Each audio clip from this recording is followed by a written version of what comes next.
আজকে আমি একটা সিম্পল মেকআপ টিউটোরিয়াল দেখাবো, যেটা হয়তো বা আগে কোনো দিনও দেখেন নেই। এটা হতে বা আমার ভিডিওতে ফার্স্ট দেখতেছে। তো এখানে ফার্স্ট আমি গু কালার আইশ্যাডো নিলাম, তারপর আমার চোখের মধ্যে গুর মতো মাখলাম।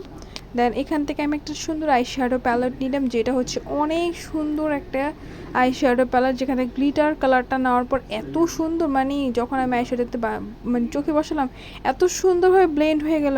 বা যদি সবগুলো আইশ্যাডো এমনভাবে কাজ করতো, অনেকই ভালো লাগলো।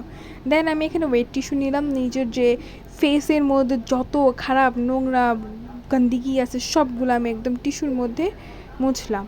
তারপরে এখানে আমি একটু ঢং করার মতো আইশ্যাডো লাগালাম, অবশ্যই বোঝাও যাচ্ছে না। তারপর হচ্ছে এখানে আমি একটা কনসিলার দিয়ে আমার থোবরার মধ্যে যে এতগুলো দানা ছিল সবগুলো আমি কনসিলার দিয়ে ঢেকে ফেললাম। তো আমি ফাউন্ডেশন ইউজ করি না। দেন এখানে আমি 1 কেজি ময়দার আটা সবগুলো মিক্স করে আবার মুখের মধ্যে মারলাম। তারপর এখানে একটা লিপস্টিক লাগালাম। এটা লাগানোর পর লাগতেছিল না যে কোনো লিপস্টিক লাগাইছে। তারপর আবার কালারটা চেঞ্জ করলাম, কেমন জানি ফ্যাকাশে।